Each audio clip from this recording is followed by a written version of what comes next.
There were some elections last night, mostly primaries, and we'll talk about those later. But an incredible, if you haven't been paying attention, result from last night is that Kansas voters, deep, dark, red Kansas voters, have voted to keep abortion legal in the state of Kansas. And the reason I say if you haven't been paying attention, it would be shocking, is that we know from public opinion polls that now there is more support for abortion being legal in most cases in the United States than at any point since the start of the Roe v. Wade era.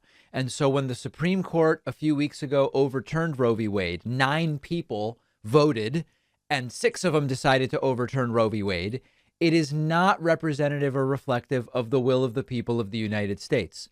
We now are seeing the proof of that in this vote from Kansas. The Associated Press reporting Kansas voters resoundingly protect their access to abortion.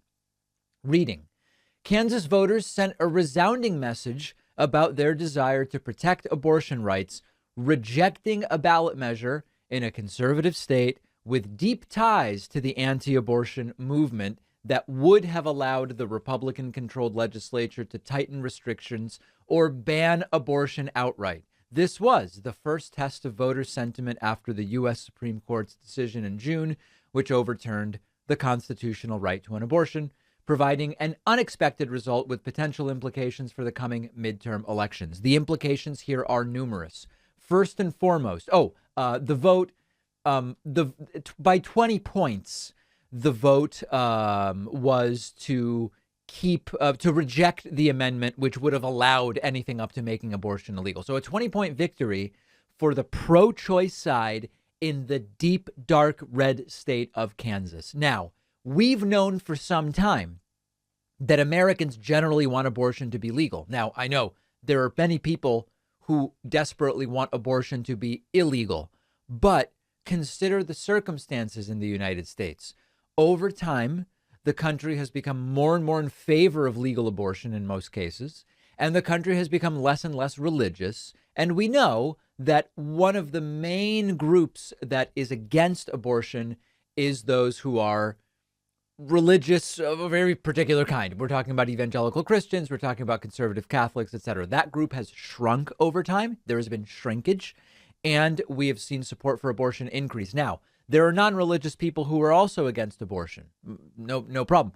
But the main opposition to abortion in the United States is religiously based. So these are not surprising numbers. The connection to the November midterms that's being made here is a very, very important one. Tomorrow, assuming everything goes right, things get a little crazy sometimes for Rachel Bitecofer, and sometimes interviews get rescheduled. But I'm scheduled to speak with political scientist Rachel Bitecofer tomorrow. The signs are increasingly pointing to this year, abortion rights and gun safety being good issues for Democrats to run on. Typically, running on abortion rights and gun safety regulations is not good for Democrats. If anything, it doesn't do anything to activate Democrats, but it does a lot to activate Republicans to come out and vote against whoever is supporting abortion rights and supporting gun safety regulations. The polling we've seen so far already suggested this year those might be winning issues for Democrats. The results in Kansas further suggest that that indeed might be the case. Now, you should be prepared, and it's already happening, for anti-choice advocates, right-wingers, kooky reactionaries, all the normal people that you would expect, to come out and say that the reason this vote went the way it did in Kansas is for something other than people just generally want abortion to be available in most cases. Doesn't mean you have to get one or anybody in particular has to get one, but it's available as an option for you and your doctors to determine is the right one for you. And they are already going out of their way to say this was about other things. And I'm not going to plague you with these examples, but here's one from Fox News where they made it out to be basically the pro-choice people bought these results by spending a whole bunch of money it's not reflective of the actual perspective on abortion in the United States. Here's one example. Kansas referendum is very interesting. I do think that pro-lifers should understand that so much money was spent by hardcore abortion supporters to make sure that that amendment failed. It also was a pretty, there was a lot that was packaged there, and I think that usually pro-life initiatives do much better when they're incremental. And so it's a reminder also that as Roe v. Wade was overturned and abortion law and policy is returned to the states where people get to weigh in, there's a lot of work to be done for people who want to protect women and children from the scourge of abortion, or people who want to make sure that it is enshrined in law. So there's a lot more to be done there, and we'll see a lot more in the years to come. So that's Molly Hemingway from the Federalist, and she's actually completely wrong. It is not about any of those things. People are less religious than ever. People are more in favor of abortion being legal in most cases than ever. The primary opposition to abortion is on religious grounds, and they are just out of step with the will of the American people. That's what's going on. And listen, it's Kansas. If Kansas is deep down actually against abortion being legal, you're not going to be able to spend your way to a victory the way that she's suggesting the pro-choice movement would be able to do. There are people who want low taxes, low regulation, to the extent that they even, I mean, listen, I'm being charitable, to the extent they even know what these things mean. You can be for low taxes and low regulation and, you know, not teaching transgender in schools, even, whatever that means, but still have come around on the fact that abortion should probably be legal in most cases. And that's what's going on. So tomorrow, we'll talk to Rachel Bitecofer and get her thoughts about what this potentially means for the November election. You know, there are such things as coincidences. There really are. I've had coincidences where, you know, I'm on a flight and I happen to be sitting next to Alex Jones' lawyer just after Alex Jones attacks me. That is a frickin' predator right there. Okay, like that's a coincidence. I don't believe that there's any larger message for me to glean from being sat on a plane next to Alex Jones' lawyer. It's just a coincidence. But then sometimes you start to see coincidence after coincidence, and it starts to really not seem like a coincidence. And indeed, it is now hard to believe that there is anything short of a concerted effort to cover up elements of the January 6th Trump riot planning and communications and involvement of all sorts of different parties in and around the Trump administration. What am I talking about? Well, here's the latest news. January 6th text messages were wiped from phones of key Trump Pentagon officials. It is starting to be very difficult to believe that these are mere benign coincidences. Texts were deleted. They were transitioning to new devices at exactly this time after being told, preserve the text messages. The DOD wiped phones, all of the same group of people, and specifically at a time and related to January 6th. It's hard to believe in this number of coincidences. Let's look at what CNN reports.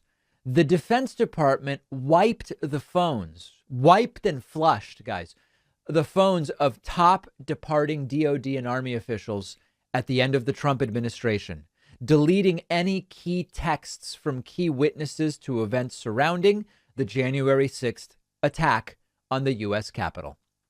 The acknowledgement that the phones from the Pentagon officials had been wiped was first revealed in a FOIA lawsuit American Oversight brought against the Defense Department and Army.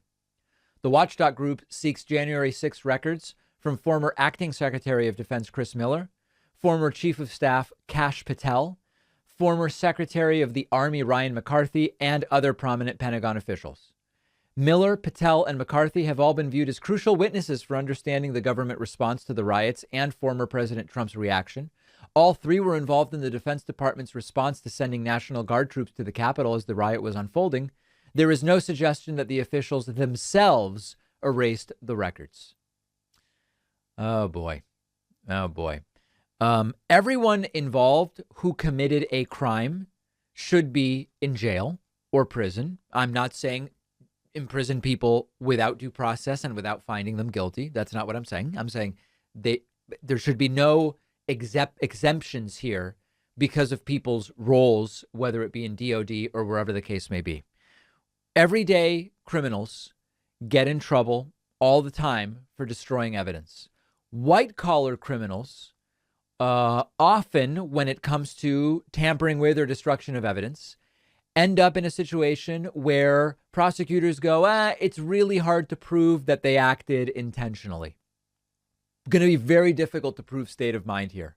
And yet we know it's not that difficult because everyday criminals, street criminals as they're sometimes called, get in trouble regularly for these exact same things. And there are just too many coincidences here to believe that this was not some kind of concerted effort. Now, you might recall that days before what was ultimately the last and final January 6th committee hearing, there was the idea that on a beautiful Tuesday, the House committee was going to get recovered text messages from these tranches of text messages that were deleted. And hours before the deadline, the revelation was not recoverable, not going to get them, sorry. And every aspect of this raises questions as to in which organizations were there foot soldiers, for lack of a better term, for the Trump riot cover-up. Now, we can't say that Secret Service, so part of this is related to Secret Service. Here we're talking about DOD. I'm not ready to say Secret Service was involved, but the longer it goes, it starts to get weird because on the one hand, we have Secret Service agents who supposedly said in the aftermath of Cassidy Hutchinson's devastating testimony about what happened on January 6th, we're willing to come in and testify under oath about all the lies Cassidy Hutchinson was telling. And I said at the time, well, great, get them under oath. But then we'll have competing under oath statements. Until then, all we have is nonsense. And then they never testified. And the House committee was welcoming them with open arms, and they never testified. That starts to get a little bit weird. Then we hear, well, the text messages involving the Secret Service also aren't recoverable. We can't give you anything. Sorry. Okay, it starts to get a little weird. Now we find out that the DOD was wiping phones.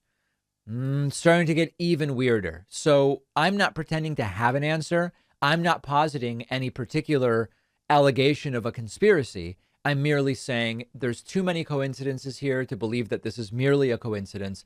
And there seem to be actors in multiple organizations, at multiple agencies, in multiple levels of this, who don't seem to be forthcoming in the way that you would imagine and that you would hope government officials would be. That's where I will leave it. And the speculation can sort of go from there. If you have an idea as to what you believe took place here, find me on Twitter at dpacman and let me know who was involved and to what extent. Don't forget that the best way to support the David Pakman Show is by becoming a member, which gives you access to the daily bonus show, the regular show with no commercials. You also get access to our entire archive of every episode dating back a really long time and plenty of other awesome membership perks. Go to joinpacman.com and use the coupon code BETTER21 for a huge discount. Joinpacman.com.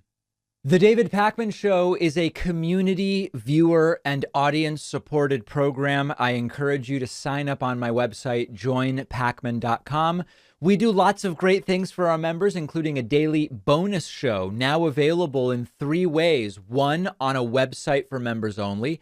2, in an RSS feed that you can put into any podcasting app that you have. Or 3, delivered to you hot off the presses via email hours before the show is publicly available to everybody else. Sign up at joinpacman.com. You can use the coupon code OBAMNA. Where's my OBAMNA here? Oh my goodness, I don't even have it. Nuclear proliferation. That's not it. Okay. OBAMNA, OBAMNA, is the coupon code that you can use to get a discount off of the cost of your membership. Do the thing, folks. It's a beautiful thing. There was a delightful confrontation on Fox News yesterday between Fox News anchor Harris Faulkner and Democratic but very right-leaning Senator Joe Manchin. Now, the thing going on with Joe Manchin is absolutely beautiful. Joe Manchin is a guy that is not a particular friend to the Democratic Party on many important issues. But every once in a while, Joe Manchin is a Democrat and he will vote with the Democratic majority. And in this particular case, Joe Manchin announced that he's supporting the Inflation Reduction Act. The Inflation Reduction Act does a whole bunch of different things. It doesn't change the level of taxation on income tax for Americans, but right wingers have been flipping out, number one, because they claim, oh, it's going to increase taxes on everybody. And number two, they're flipping out on Joe Manchin because they started to think, sorry, I punched my mic. They started to think Manchin is a friend of Republicans, and to some degree he is. But it's not always the case. And all of a sudden, they are hammering Joe Manchin. This interview was absolutely hilarious. Harris Faulkner increasingly incensed with Joe Manchin. Let's look at some of the moments from this interview. We got to know the bottom line on taxes. Let me tell you the bottom line on that, Harris. You want to know the bottom line? The Joint Committee on Taxation? That opinion was only written by my friends on the Republican side. It was not done by the whole Joint Committee. So that is unfair, too. So let's be accurate what we're doing here. The bottom line is, how in the world can you be raising taxes when all we're saying is the wealthiest corporations in America, 55 of them pay zero to help this great country of ours, to defend ourselves? Well, how does this change that? Because that's part of the corporate 15%. structuring. It's right? a minimum of 15%. The tax rate was at 35% before 2017. Right.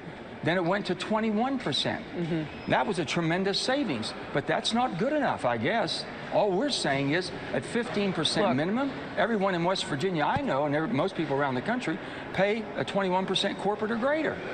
So why can't the greatest $1 billion of revenue a year, why can't they pay at least 15% for this great country? Now understand, they're talking about a 15% minimum tax on corporations, but Republicans are pretending that this is an increase to personal income taxes. It's not. Trying to also say, because this is the part that counts. I mean, people look at corporations and they know they've got great tax accountants. Heck, they have complete departments trying to come up with ways to find loopholes and to keep and to hire people as well. I mean, let's not forget that too. But $400,000 was supposed to be the cutoff, and I'm reading, and I am reading, Senator, that it's below that now. Who's paying any taxes? Who's paying any taxes that doesn't have a corporation that has revenue of over $1 billion a year? Not one person. Not one person, Harris. You're assuming because they'll pass that on. The companies were paying zero. No. I'm asking a different question than you're answering. I'm saying Americans, $400,000 and below now are going to be taxed. Their taxes are going to go up. That's a lie. That is a pure outright lie. So now, I'm not a fan of Manchin. You guys know, I don't see these people as black and white. I don't get shocked all of a sudden when Manchin says something reasonable, or then all of a sudden he's voting with Republicans. We know who he is. He's a very right-leaning Democrat, but here he's doing a very good job. Taxes are not going to go up. Not at all. And you know one thing? How about the people that are going to be saving as far as on their Medicare, $288 billion who are paying higher prices than they should? Aren't they? They didn't even assume that in the evaluation. They didn't talk about any of that. How about if gasoline prices go down because we're producing more oil to make more gasoline? Well, and those are going to fluctuate. Okay. So Harris Faulkner starts getting agitated to different degrees, and then eventually Manchin just has to tell her that she's telling lies. I'm saying Americans, $400,000 and below now are going to be taxed. Their taxes are going to go up. That's a lie. That is a pure outright lie. So their taxes are not going to go up. Not at all. And you know one thing? How about the people that are going to be saving as far as on their Medicare too? Yeah. So repeating that it is just flat out a lie. Then she pulls up a segment of Manchin speaking to Chuck Todd and then tries to hammer him on that. And she increasingly desperate during this conversation. Happened. That wasn't dodgeball? That's not a dodgeball. I'm not getting involved in the political. This is not a political piece of legislation. This is an American legislation. We need energy. We need to pay down debt. We need to accelerate our permitting process so we can build things and meet the challenges. Yeah, but the elections are going to need some help. You've got a president I am not going to make a statement on that. Approval rating is like as low as Congress's. Well, I mean, can't no we all do offense, but something you know great? that Are when you you get afraid? into the 30s, no one's that popular, and Harris, that's are this you president. scared we're going to do something good that'll help our country and Of someone course might not. take My father credit for it? served. Are you kidding? Service Well, it is in the sounds like you Bible. are. That's what we do. Her father served, and service is in the Bible. That's her reaction when Manchin says, Harris, you sound mad. We're going to do something good. And she goes, my father served, and it's in the Bible. But how is that even an answer? I know how it's an answer, because there's a contingent, and a lot of them watch Fox News, where they believe if you are a veteran, then of course you always necessarily want everything that's best for the country. There's no guarantee of that. And if you're a Christian, you always necessarily want everything that's best for the country. But there's no guarantee of that either. Serve our fellow man and woman. That's exactly what I'm doing. Don't Exactly, make this Harris. personal, because it's not. I'm simply asking that you've got a president who can't really help anybody on the campaign trail with the numbers he's rocking right now. Well, and let so me to just have tell you you say this. something like that, it doesn't sound supportive of your own party, and I'm asking why. Let me just say this. I'm working with what I have here, and the majority party that we have is a Democratic Party. I'm working with a president who's accepted the proposal I've put forward and negotiated, which is a balanced energy policy. That's wonderful for our country. I know people who don't like the president or don't like Democrats might be upset. This is not about whether you like the president or whether you like Democrats.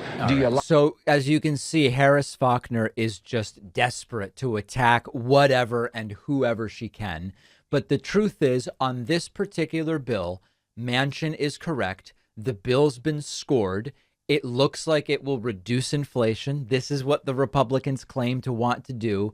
And they just can't accept that. They just can't accept that. Here's just one more quick clip. That's a lie. That is a pure outright lie. So their taxes are not going to go up? Not at all. And you know one thing?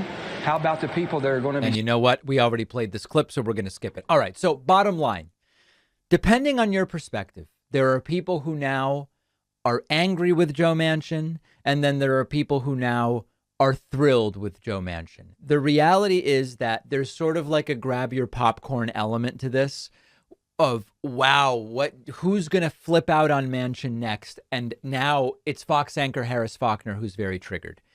I don't care about that so much as this is another reminder. Sometimes these are just people. They're not all good. They're not all bad. Manchin is a guy that is way to my right.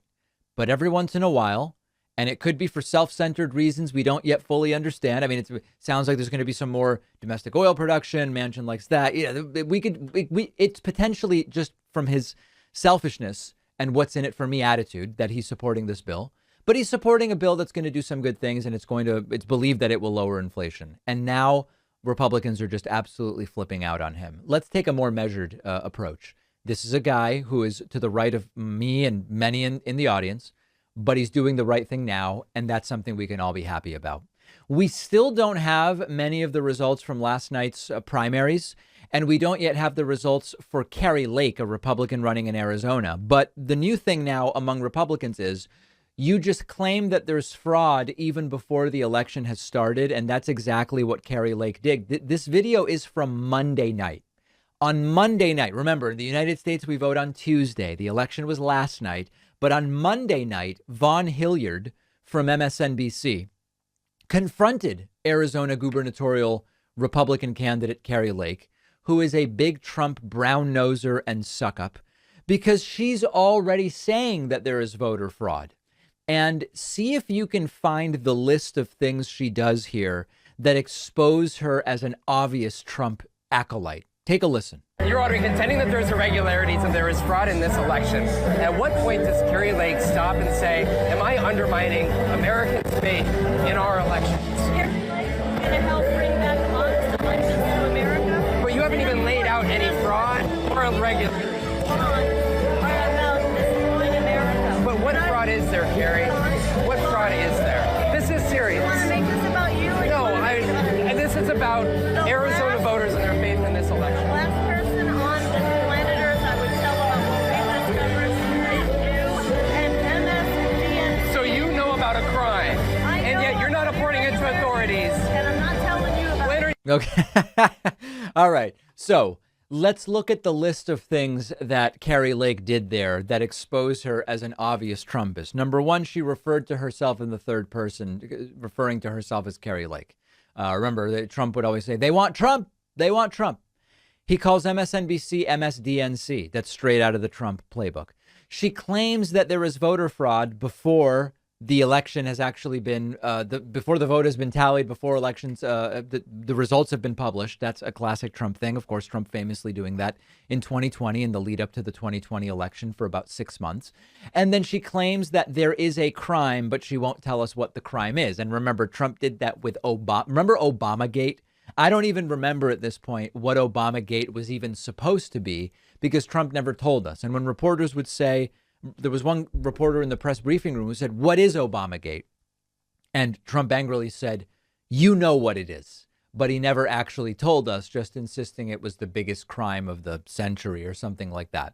So apparently, it's not just Democrats who steal elections. It's also other Republicans in primaries. I guess it's non-Trump Republicans. Now, as of this moment, Kari Lake is leading, but has not won her primary. I would love it if Kari Lake lost her primary. Hold on a second. We're not even able to see this accurately. There we go. Kari Lake currently with 80% reporting. Kari Lake at 46%.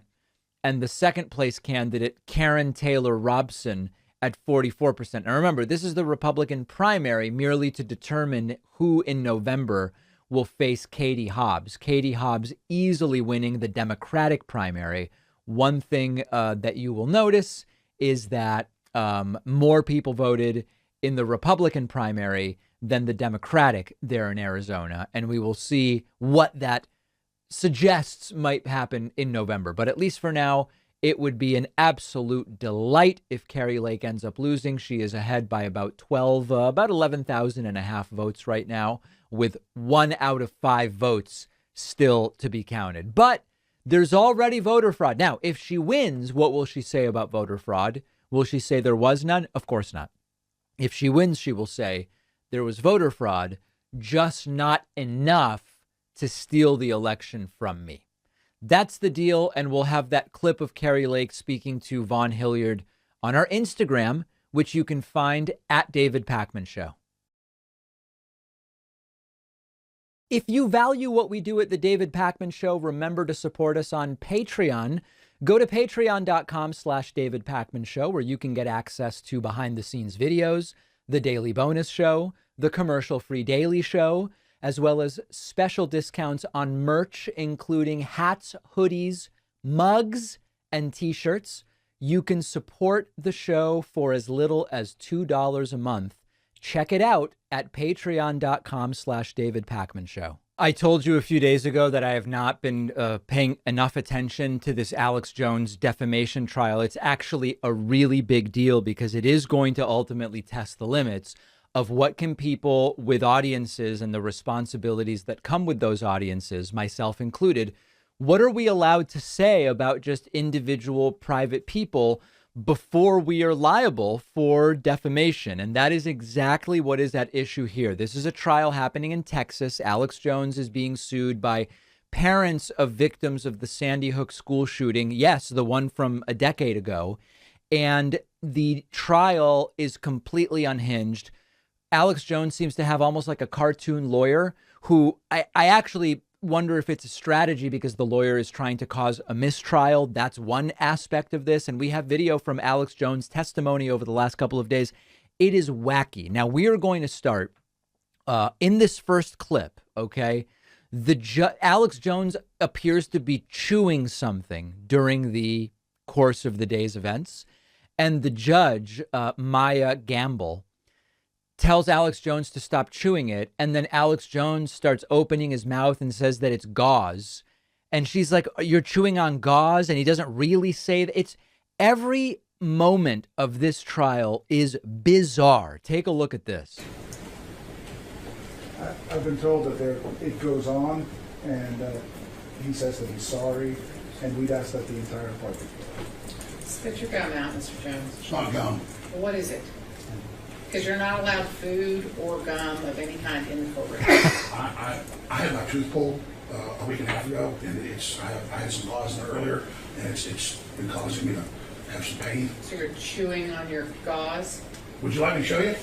So it's not really clear. He says he had gauze in there earlier. No, I just want you to answer my question. No, I was massaging the hole in my mouth with my tongue. Actually, right here. I don't want to see the inside of your mouth. Oh, no, there's no gum. Hole. Sit down. So it's endlessly funny, but the problem is, what can she do? She could eventually say there's a mistrial, but it seems like that's only particularly good for Jones because it just delays judgment. Here's another moment in which they play a video of Alex Jones saying that the plaintiff dad seems autistic. And again, the whole thing just goes completely and totally off the rails. Please play that, Melissa. I thought it was an act when I saw some. Oh, and I'm sorry. What's relevant here is Alex Jones is doing this stuff during the trial. And so, not literally during the trial, but I mean, in breaks and on days where he doesn't have to be in court. And so his discussions of the trial are coming up during the trial more and more because the judge is not happy that he's talking so much about the trial. The stuff on TV just because he came off his show.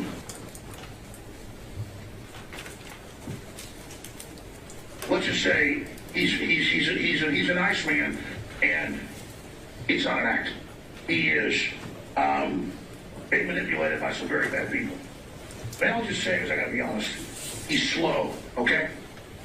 And his ex-wife is not. I don't think he's stupid. I'm just saying I've got family members that are really smart in a lot of ways, but they're just real kind of quiet and have this way about them, and they move at a different pace. Like they're fast in some ways and slow in others, and I think Hanselin acts like somebody on the spectrum. And it makes me feel like an even bigger jerk. But when I saw him, I'm like, there's something about this guy. This doesn't look... And now that I've been around him for over a week, I'm like, okay, now I know. Folks, I don't have some calculated point just bringing that up here. It's just that I'm around these people, and I'm looking at it, and I'm watching what's being said and what's going on, and it really then makes it clear what happened. So Alex Jones, during the trial, doing coverage during which he says that it seems as though the plaintiff dad is on the autism spectrum. Then here is some of Alex Jones' actual testimony, and it just goes, he just can't stick to the questions that are asked. It goes completely off the rails again. Anything else before we bring the jury back? No, you're Anything from your side? All right. We're ready to have the jury back.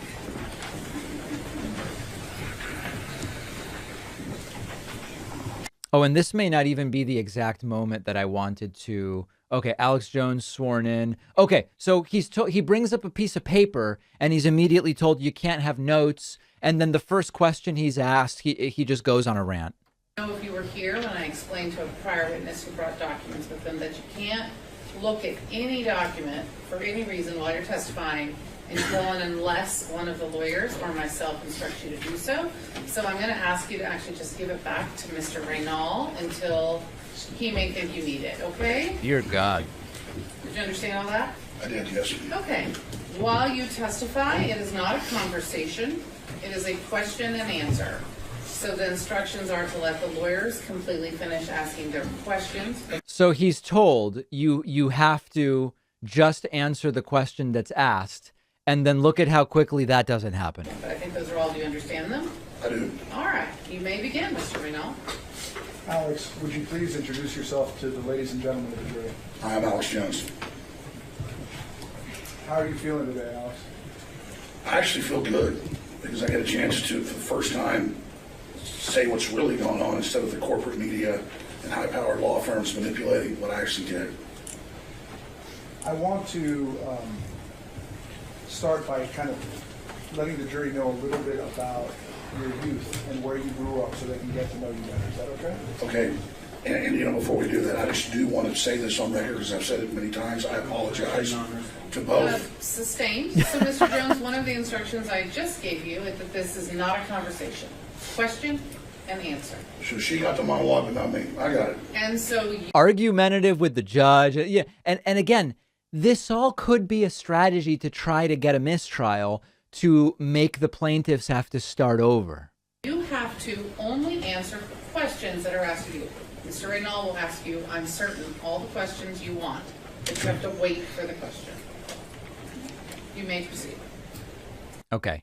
So then at another point during this, the topic of Alex Jones' gravelly voice comes up. You guys know that gravelly voice. Globalist, internationalist, Trotskyite socialists, unlike Obama, Trudeau, Macron. Okay, that's me actually. So now let's get to the actual subject matter of his voice. And then again, the plaintiff's attorney is like, is there any relevance to this? So one of the things I notice about you is that you have a very distinctive voice, very deep, sort of gravelly voice. Did your voice always sound that way? No. What happened to your voice? Why does it sound the way it does? Well, I remember the two demonstrations where I finally wrecked it. And one was about 12, 13 years ago. There was actually film of it. Oh, I'm sorry, go ahead. Do you have some way to tie this to the damages? Do you have something to tie this to anything related to this case? No. I'll address you if I'm talking to you. This is so that the jury can understand who my client is. Right. The jury could not possibly understand who the client is unless the backstory on his gravelly voice is explained. One more really interesting moment. There are two assertions that the judge tells Alex Jones, this is outside the audience of the jury, that he can't say. Alex Jones refused to participate, to allow discovery in this trial, and we covered that, meaning he refused to allow the plaintiffs to gather all of the things that he was ordered to allow. And he says during his testimony that he allowed discovery. In addition, he claims that he is bankrupt, but that's not actually true. He filed for bankruptcy, and the judge tells him, you can't keep saying that stuff. Mr. Jones, you may not say to this jury that you complied with discovery. That is not true. You may not say it again. You may not tell this jury that you are bankrupt. That is also not true. You may have filed for bankruptcy. I don't know that, but I've heard that. That doesn't make a person or a company bankrupt. So, again, she is completely correct about all of these things. But what's the recourse? Is it to declare a mistrial? And if so, everything I'm reading is that actually helps Alex Jones and it hurts the plaintiff. So a completely insane trial. And on an upcoming live stream, we may or may not talk about it more. Let me know your thoughts. Hey, here's some good news. And we've been looking for good news lately. In a new poll, John Fetterman, the Democratic candidate in Pennsylvania's Senate race, is ahead of Mehmet Oz, the television doctor, by 11 points. This genuinely is good news. If Oz were able to defeat Fetterman, it would be a disaster. Now, there's still some disaster in here, but we'll talk about that in a second. Democratic candidate John Fetterman is leading Mehmet Oz by 11 points. That's a Fox News poll. The poll, and remember, Fox News polls are not particularly bad polls. The poll released Thursday found Fetterman is backed by 47% of voters. Oz is backed by 36%. So that's an 11-point lead. Now, it's still horrible that an out-of-state television grifter can get 36% support. At the same time, I think about 36% of the country, at least 36% of the country believes the Earth is only 6,000 years old. So it's maybe not that shocking. But the important thing here is let's not assume that this is over. This is a critical, absolutely critical Senate race. If you break down, there's a bunch of different scenarios that you can outline. But most importantly, if you say which one race could control of the Senate hinge on, there's like a handful of such races. And one of them is the Pennsylvania Senate race. So if you're from in the state of Pennsylvania, you must vote. You must vote. We all must vote. And if you're from outside the state of Pennsylvania, you're still allowed to phone bank. You're still allowed to donate or lobby for donations, fundraise, whatever. Very, very important race. And again, we don't concede races just for the hell of it. But given some obscure race in a extremely red district for Congress and this Senate race, when we think about the potential consequences, this Senate race is pretty high on the list. So an important one to get involved in. We're going to continue covering it. 11-point lead is good. A lot can happen in the next 3 months, and it is now only 3 months until those midterms, and we'll continue covering this one.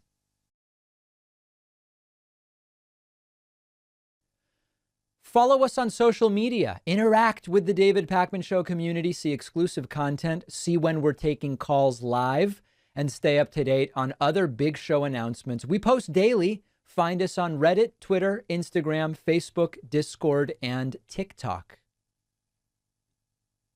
There's a really interesting kind of reshuffling, I guess we would call it, of right-wing media. I'm not going to spend a ton of time on this today, and those of you who have been watching, listening to recent episodes, you already know about this. It's not actually happening, but there's a growing narrative that Fox News has abandoned Donald Trump. Now, the reality is much more measured. It's not that Fox has abandoned Trump, and it's not that Fox is completely brown-nosing Trump. There's sort of a spectrum on Fox News, but Fox News is doing the best possible thing for their business with their news coverage. Now, the nighttime opinion people are still sucking up to Trump as much as they ever were. Even to some degree, the Fox and Friends people are as well. But Fox News is setting itself up to be able to kind of pull the eject button and go to someone else if indeed Trump is not the Republican nominee in 2024. And maybe there's even a slight preference for someone else. But regardless, they're still staying, keeping options open, not wanting to lose access to Trump. Newsmax is playing up the war between Trump and Fox News. And of course they would. It's to their advantage. If you are targeting the most aggressively sycophantic elements of the Fox News audience, they are the hardcore maggots. And one of the things that might steer them to your network is to convince them that Fox News has abandoned your president or whatever. And so they're really playing it up, and they are mentioning at any opportunity that it's been 100 days since Trump was on Fox News. And coming up, shadow banned, why former President Trump hasn't appeared on the major news network in over 100 days. That's Fox News. What's going on there? We discuss after the break. That's a very explosive story for Newsmax. Why has it been 100 days since Trump appeared on Fox News? It's all self-serving and self-interested. That's all it is. Yes, Fox may have a slight preference for someone else. Yes, Fox wants to set itself up to have access to whoever is the nominee in 2024 for the Republicans, but they're not actually turning on Trump in any serious way. Then they brought on some expert. I don't even know who this guy is. And again, the topic is about Trump and praising Newsmax. And it's Newsmax is increasingly covering Trump not being on Fox News. If not ahead. And so it would seem they would want to track this, and he could announce any day. Now there's some people who say he's not going to do that till after the midterms, but we don't know that. And it defies common logic. How do you talk about the election for president without talking about Donald Trump? And you think they're not talking about him? They're trying to avoid him. I mean, he may appear sooner or later, but they're still going to try their best to ignore him.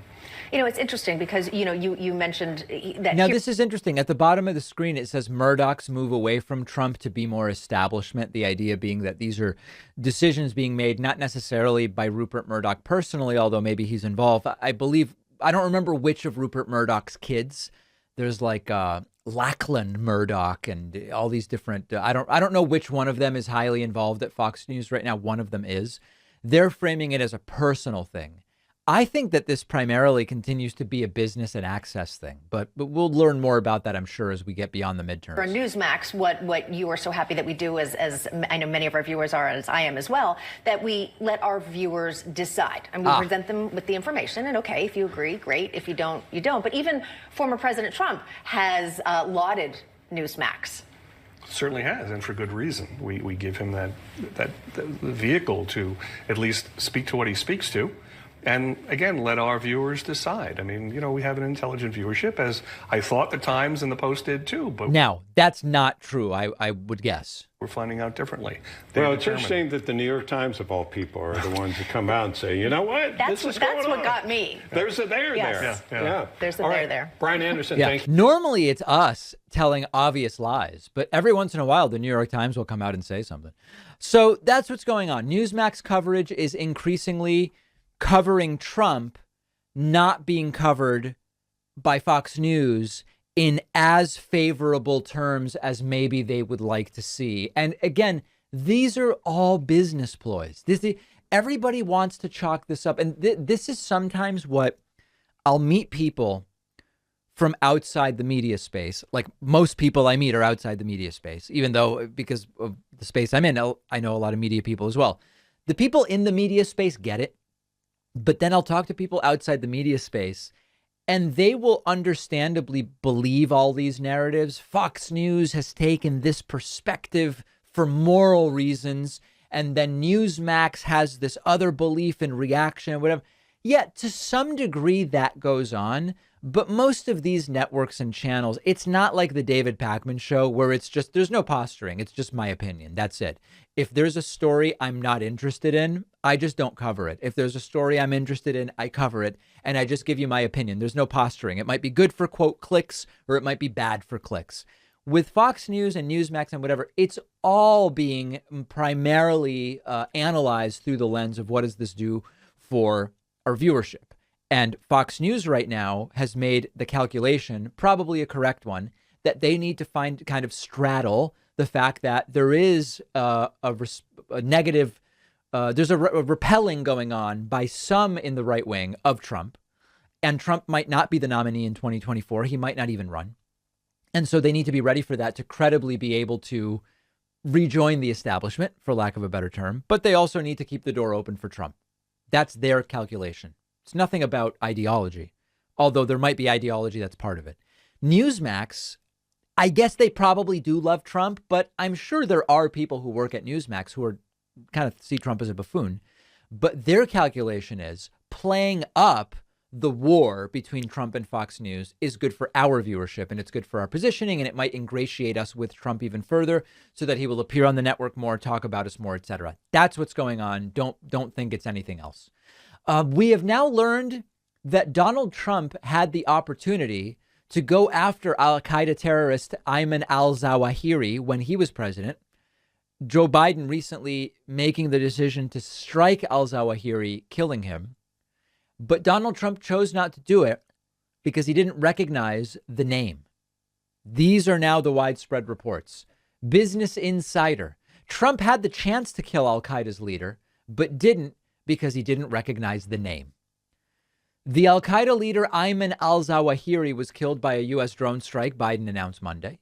Then President Trump had the option to kill al-Zawahiri, but chose not to, NBC reported in 2020. Trump wanted to kill Osama bin Laden's son instead because it was the only name he knew. Can you imagine?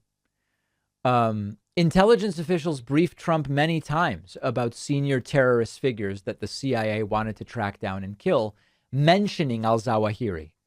Two people familiar with the briefings told NBC that Trump chose not to pursue al-Zawahiri because he didn't recognize his name. He instead said, let's go after Hamza bin Laden. He would say, I've never heard of any of these people. What about Hamza bin Laden? A Pentagon official told the news outlet that was the only name he knew. The Department of Defense and a spokesperson for Trump did not immediately respond to insiders' request for comment. Even though bin Laden's son was widely seen as an emerging figure in the terrorist group, he was not believed to be planning any attacks at the time. The president's preference for a celebrity targeted killing. Not surprising. And listen, bottom line, Trump didn't perceive that there was anything in it for him. And Trump probably rightly assessed, I think this is almost certainly true. If Trump doesn't recognize the name, he assumes a lot of his followers don't either. That's probably accurate, but also understand that Trump could make a big deal out of whatever. You know, he can come out and say, you know who we got? We got Ayman al-Zawahiri. We got him. And this guy was a big deal. Bad guy. I sometimes would call him Abdul, as he often says during his speeches. And his followers would have said, look, he got JP al-Zawahiri or whatever the guy's name is. I think that probably would work. But to some degree, there's this what's in it for me, and killing someone whose name is bin Laden is probably better. This also, by the way, supports the reasoning for Trump authorizing the drone strike on the Iranian general. Better headlines. It might incite Iran. Maybe it makes his Saudi friends happy. You know, who knows? And sometimes you have to understand the two filters. One is there something in it for me, which Trump asks. The second part then is Trump might not recognize that there's something in it for him. And so if we think back to COVID, if Trump had simply said masks are patriotic, we're printing 5 million exclusive MAGA masks only to be made available to my best and biggest subscribers, and then we're just going to follow what doctors say, he would have made big money. We know he makes big money off of the MAGA hats. He would have gotten reelected. I mean, it really is that simple. And maybe we'll talk about that tomorrow with political scientist Rachel Bidikofer as well. And by the way, he might have saved 100,000 or 150,000 or even more lives in so doing. But Trump doesn't always recognize when there's something in it for him. We have a voicemail number. That number is 219-2-DAVID-P. A very good question about monkeypox. You know, a lot of right wingers, including Marjorie Taylor Greene, who we spoke about yesterday, are framing monkeypox as a gay disease. They're sort of talking about it like it's the new AIDS or whatever. And of course, it's merely coincidental that this initial contagion group happened to be among gay or bisexual men, but it is already spreading beyond that. And this caller asks a very good question. Hey, David, Jeremy in Oregon here. Just wanted to comment on this monkeypox being a homosexual disease. What are these conservatives that are saying this going to say when they come down with it? Are they gay? Probably not. And it'll be dismissed and twisted into something else. Yeah. A conspiracy. We were infected by George Soros or something. I don't know. No, so here's the deal. At this point, it seems like the monkeypox cat is out of the proverbial bag. And we're already seeing people other than gay men get it. Gay men also have children, and sometimes they pick up their kids. And so it's obviously going to go bigger. And there's a couple of possibilities for how the right will handle that. One will be they'll say, okay, like first it was from the COVID virus was from China, but then thanks to China, it spread everywhere. They'll go with something similar. They'll say gay men seeded monkeypox in our communities and now it's everywhere and it never should have happened. That's sort of one possibility. The other possibility is, yeah, they'll just pretend they never said the thing about it's a gay disease. They're very comfortable rewriting history, revisionist history. That's a possibility. And the third one is, yeah, some other conspiracy theory. So they'll move on to saying monkeypox is being shot with some kind of Jewish gun by George Soros or something like that. Something along those lines, but they'll come up with something else. Whenever you think they won't be able to talk their way out of this one, because the only explanation they could come up with, nobody would believe, they come up with an incredible explanation and their followers believe it and they repeat it. So we still have not hit rock bottom. That I can assure you. We have a tremendous bonus show for you today. Top economists agree the healthcare and climate package that Democrats want to pass will put downward pressure on inflation. Republicans should want it, right? Right. An Idaho abortion law has now drawn a Justice Department lawsuit. We will discuss why. And thirdly, Joe Biden's task force has indeed now reunited 400 migrant children separated from their families under Trump. It's been done quietly. It's been done relatively efficiently, although it does take some time to do it. And we will talk about the implications and the next steps on that on today's bonus show. Don't miss the bonus show. You can sign up at joinpacman.com. It's one of many great membership benefits. It now comes with an upgraded experience thanks to some new elements of technology that we've implemented on the member podcast. Sign up today. Use the coupon code BIGVOTING22 to get a discount, and I will see you then.